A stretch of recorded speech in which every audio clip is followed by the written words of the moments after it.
When I was a little girl, I dreamed of having an awesome marriage. I did watch my mom and dad be married and raise us 9 kids. But one thing that I wish they had was a closer connection and a better relationship. You know that feeling when you're young and you just really want to see your parents so happy. And so as I got older and I met the man of my dreams, my best friend, and all of that, I knew that it was going to take work. So Kevin and I have been married almost 20 years this year, which is crazy to me because it's been the fastest 20 years of my life. But we have learned a lot, and I get asked often what we do to make it last long and to still have fun together. So today, I want to share with you 5 things that we do, 5 basics that have literally been the key to having a lasting relationship that is fun and loving, and I really just care about you, and I want to help you have an awesome marriage too.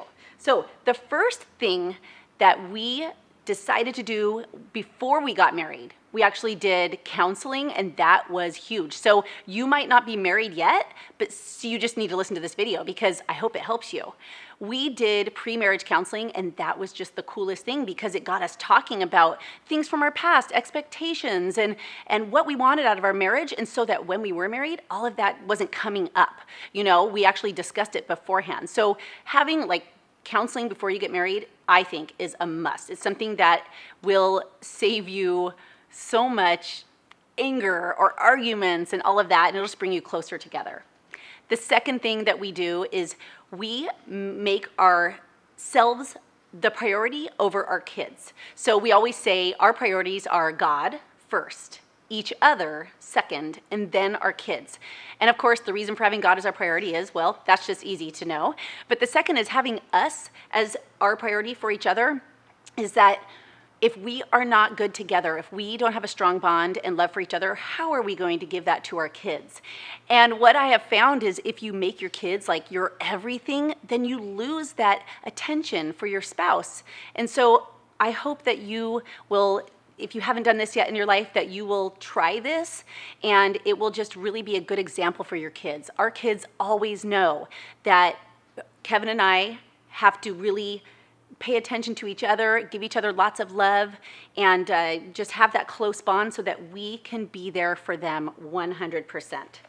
The second thing that I love is always date each other. So, you know, you were boyfriend and girlfriend at one point, right? Remember when you were dating and you were looking your best and you acted your best and you were trying to be fun and sexy and cute and all that good stuff, right? You're trying to make a good impression on the guy or the girl. Well, why does that have to change when you get married? So Kevin and I always say, I'll say to him, I love you, you're the best boyfriend in the world. And he's been my husband for almost 20 years. And he says that too. He's like, I always want to date you. So we've never tried to not, you know, I'm not trying to impress him, but I'm trying to be the Molly that he met 20 years ago. Yes, I've evolved and changed, and I've grown and I've matured and all that good stuff. But I'm always the same person that he met. Bottom line, who he loves, me in my heart. And I try to be cute and fun and all that good stuff, and maybe give him sweet notes and gifts, and he brings me flowers and all that, the things he did when we were dating. So boyfriend and girlfriend, not just husband and wife. Speaking of dating, number 3 is always have date night. That's something that we do all the time. Our kids even know. They'll say things like, oh, it's Thursday night. You guys have to go on date night. And sometimes I'll even say, you know, we'll stay home with you guys just because I have that mom guilt thing going on sometimes. And it's the cutest thing. They'll say to me, no. You guys need to go spend time together. We know how important it is for you. And so, you know, schedule a date night. It doesn't have to be expensive. You can go do something cheap and free. You know, once in a while you can go have a really fun romantic dinner, but just make sure that you spend time weekly together, away from work, away from kids, away from life, and just be together. And it just really forms a bond, and you just appreciate each other so much when you do that. Another thing that we do is we spend time alone. We go out of town together, not discussing business or anything like that, every 90 days. And it's just something that we look forward to, and it's just a way to de-stress and just be.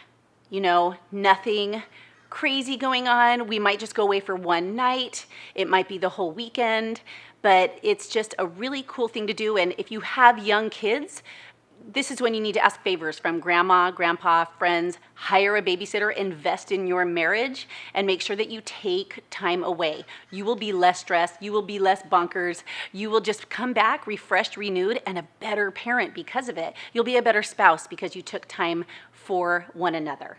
And the last one, this might sound funny, but physical touch is something that is so important. I mean, sure, you can, whatever you want to give for that definition, but what I mean by that is it's important to hug each other, touch each other, even touch each other's arms. I feel like sometimes as you go further in your marriage, you forget that it's important to just hold each other, you know? And there's something like if you've had a bad day, I mean, life's crazy, right? But you come to your spouse or your boyfriend and girlfriend, I mean, this could even be just your boyfriend and girlfriend, and you say, I need a hug.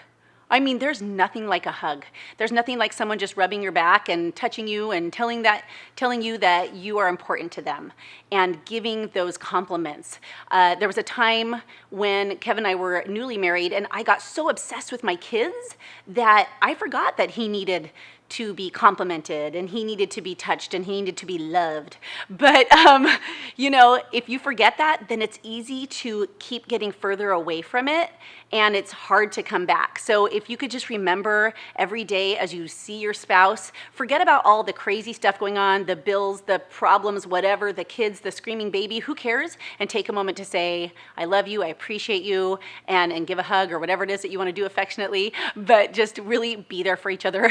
These are things that I know are so important and things that I wish my parents had more of. I know that it would have really helped them, but with 9 kids running around, that might have been hard, so I try to be sympathetic toward that.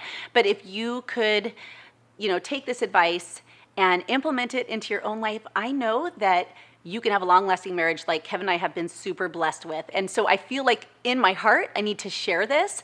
And so I hope it helps you because you deserve to be so happy and so loved. So thank you so much. Comment on this video, share it with a friend, be sure to subscribe. I'll see you on the next video. It's really important for you to find out what it is that you like, because when you find that workout that totally gives you like, oh my gosh, I can't wait to go tomorrow, guess what that's gonna do?